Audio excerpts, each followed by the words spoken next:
Bismillahirrahmanirrahim. Assalamualaikum warahmatullahi wabarakatuh. Inilah kisah Nabi Yusa, panglima perang yang menahan matahari tidak terbenam. Nama Nabi Yusa alaihissalam tidak disebutkan secara eksplisit di dalam Al-Quran. Akan tetapi, beliaulah yang mendampingi Nabi Musa ketika keduanya berjalan hingga bertemu dengan Nabi Khidir alaihissalam. Seperti yang tertuang dalam sebuah ayat dalam Al-Quran pada surat Al-Kahfi ayat 60, Allah berfirman, "Dan ingatlah ketika Musa berkata kepada muridnya, Aku tidak akan berhenti berjalan sebelum sampai ke pertemuan dua buah lautan, atau aku akan berjalan sampai bertahun-tahun." Nabiullah Yusa adalah seorang nabi dan panglima perang yang berhasil membuka tanah suci Baitul Maqdis untuk Bani Israel setelah wafatnya Nabi Musa alaihissalam. Allah subhanahu wa ta'ala memberinya karunia dan kemenangan atas musuh-musuhnya. Kisah Nabi Yusa menahan matahari ini diceritakan oleh Syekh Umar Sulaiman Al-Ashqar, yaitu guru besar Universitas Islam Yordania, dalam kitabnya Kisah-Kisah Sahih seputar para nabi dan juga rasul. Syekh Umar menukil salah satu hadis Nabi SAW yang diriwayatkan oleh Imam Bukhari dan juga Muslim. Syekh Umar menceritakan Nabiullah yang berperang untuk membuka sebuah desa itu adalah Yusa bin Nun, salah seorang nabi Bani Israel. Beliau adalah orang yang selalu mendampingi Nabi Musa dalam hidupnya. Beliau juga yang menemani Nabi Musa dalam perjalanannya kepada Nabi Khidir.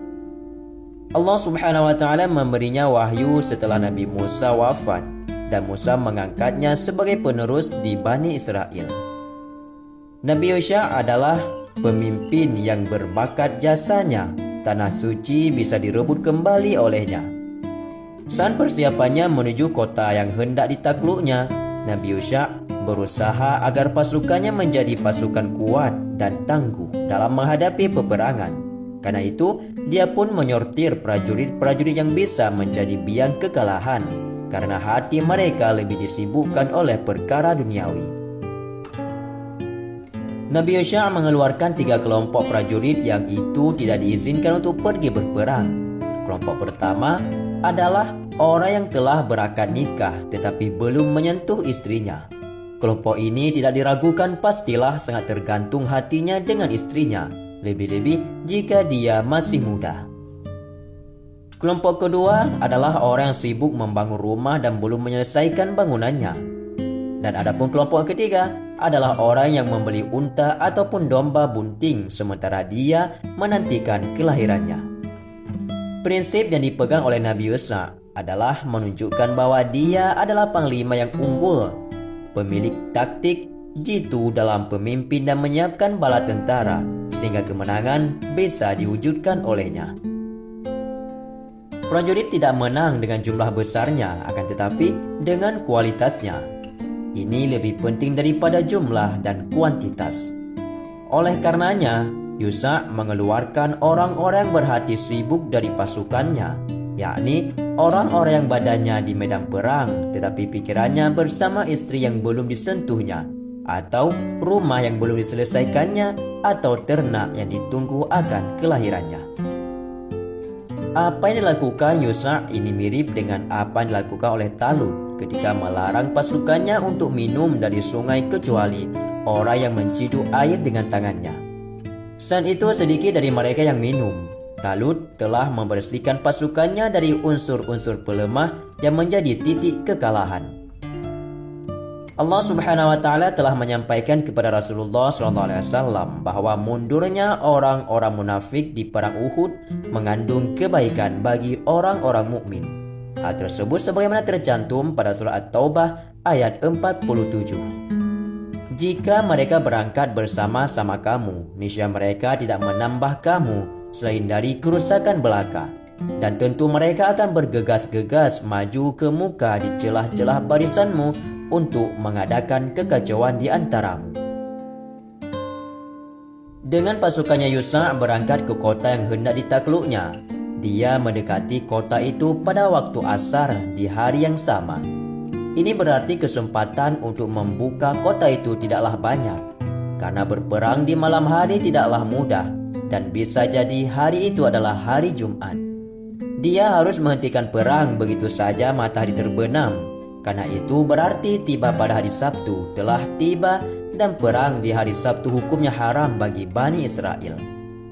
Maka dia harus mundur dari kota itu sebelum merebutnya, dan ini berarti memberi peluang kepada penduduk kota untuk memperkuat pasukannya, memperbaiki benteng-bentengnya, dan menambah kekuatan senjatanya. Nabi Yusha pun menghadap matahari dan berkata kepadanya, "Kamu diperintahkan, aku juga diperintahkan." Kemudian Yusha berdoa kepada Allah Ta'ala, "Ya Allah, tahanlah ia untuk kami." Allah pun mengabulkan permintaannya dan menunda terbenamnya matahari hingga kemenangannya diwujudkan oleh Nabi Yusha. Iman Yusha begitu besar, dia yakin kehendak Allah di atas segala sesuatu. Dia mampu memanjangkan siang sehingga kemenangan bisa diraih sebelum terbenamnya matahari. Urusan seperti ini tidaklah sulit bagi Allah, dan kita mengetahui pada hari ini bahwa siang dan malam terjadi karena berputarannya bumi mengelilingi dirinya. Dan sepertinya perputaran bumi berjalan lambat dengan kodrat Allah hingga kemenangan terwujudkan oleh mereka. Allah tidak lantas menghalalkan harta rampasan perang bagi umat manapun sebelum kita. Harta rampasan perang dikumpulkan, lalu api turun dari langit dan membakarnya, kecuali tidak seorang pun dari pasukan yang menggelapkannya. Jika harta rampasan perang ada yang digelapkan, maka api menolak untuk melahapnya. Ini berarti Allah tidak ridha kepada mereka. Harta rampasan perang dikumpulkan, api pun turun tetapi tidak memakan apapun. Maka Nabi Yusha berkata, "Di antara kalian ada yang menggelapkan harta rampasan perang."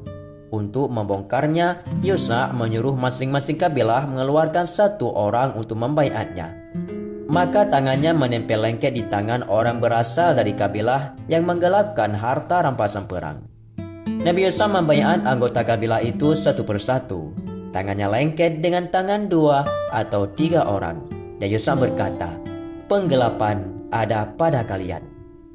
Akhirnya mereka mengeluarkan sebongkah emas besar dalam bentuk kepala sapi dan diletakkan di antara harta rampasan yang lain. Api turun dan memakannya. Adapun hukum ini telah masuk bagi kita. Harta rampasan perang telah dihalalkan bagi kita sebagai rahmat dari Allah kepada kita dan karunia-Nya. Dan dihalalkannya harta rampasan perang merupakan salah satu kekhususan atas umat ini. Dikisahkan juga bagaimana Nabi Yusha dijanjikan kemenangan dan menerima petunjuk agar memerintahkan semua orang berjalan mengelilingi benteng kota itu selama 6 hari. Sementara para imam ditugaskan meniup trompet sangkakala yang terbuat dari tanduk domba. Dari ketujuh dinding benteng raksasa itu runtuh, para prajurit Nabi Yusha merengsek masuk ke dalam kota. Demikianlah ketika Allah berkehendak, maka segala sesuatunya berada dalam genggamannya dan pengaturannya. Perkara meruntuhkan tembok tebal yang dijaga oleh pasukan yang gagah perkasa tidaklah sulit baginya. Tugas para hambanya ialah untuk senantiasa tertib menjaga syariat dan aturan telah Allah tetapkan. Dikabarkan pula oleh Rasulullah SAW di sebuah hadis bahwa tatkala Nabi Yusha menembus benteng Yeriko, matahari sempat dibuat berhenti beredar oleh Allah Subhanahu wa Ta'ala. Hari itu, yakni hari Jumat, berlangsung lebih lama dari yang semestinya. Hal ini dilakukan untuk memberi kesempatan kepada Nabi Yusha beserta kaumnya untuk menyelesaikan amanahnya. Karena keesokan harinya sudah masuk hari Sabtu, di mana di hari itu, sesuai dengan syariat yang diturunkan melalui Nabi Musa, Bani Israel diperintahkan untuk berhenti beraktivitas. Maka seperti telah diceritakan di beberapa riwayat, pada hari ke-7, setelah tembok Yeriko runtuh, Nabi Yusha dan pasukannya menyerbu masuk ke dalam kota dan membumi hanguskan seluruh isi kota tanpa tersisa, kecuali rumah yang dihuni oleh Rahab dan keluarganya, yaitu sang perempuan yang pernah membantu beberapa prajurit Nabi Yusha alaihissalam dahulu tatkala mereka hampir tertangkap dalam tugas pengintaian. Mereka juga dilarang untuk mengambil bahan-bahan makanan atau barang-barang kecuali emas, perak, tembaga, dan juga besi. Penelaahan arkeologi oleh beberapa ahli, diantaranya oleh Dr. Gastang yang menjadi Direktur Departemen Zaman Purbakala di Palestina, menemukan banyak sisa pasokan gandum di beberapa titik yang bercampur dengan abu di kota itu. Hal ini menjelaskan bahwasanya kota itu pernah dibakar, sementara pasokan gandum masih banyak. Penelitian Dr. Gastang ini juga memberi indikasi sebuah proses menaklukkan kota yang sangat cepat. Karena dalam sebuah taktik perang yang diumum dalam menghadapi musuh yang berlindung di dalam benteng yang kokoh, strategi yang biasa digunakan adalah memblokade dan membuat lapar seluruh isi kota terlebih dahulu selama sekian waktu untuk melemahkan perlawanan. Masih banyaknya cadangan makanan juga menandakan bukti bahwa pasukan Nabi Musa alaihissalam tidak mengambil benda-benda lain kecuali yang telah diperintahkan berupa emas, perak, tembaga dan juga besi. Demikianlah kisah Nabi Musa alaihissalam dalam melanjutkan tugas kenabian yang telah diawali oleh Nabi Musa alaihissalam, membimbing Bani Israel keluar dari Mesir hingga memasuki Yerusalem, negeri yang saat itu Allah janjikan. Demikianlah kisah Nabi Musa, sang panglima perang yang berhasil merebut kota Tanah Suci. Adapun hikmah dan pelajaran dari kisah ini adalah Nabi Musa tidak mementingkan jumlah yang besar dalam menghadapi musuh. Beliau lebih memperhatikan kualitas pasukan perangnya. Beliau menyortir tentaranya dari prajurit-prajurit yang hatinya tertambat dengan urusan duniawi.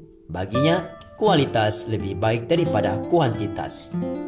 Sahabatku semua, itulah sekilas kisah tentang Nabi Allah Musa alaihissalam yang melanjutkan risalah Nabi Musa alaihissalam. Semoga bermanfaat. Wallahu a'lam bishawab. Assalamualaikum warahmatullahi wabarakatuh.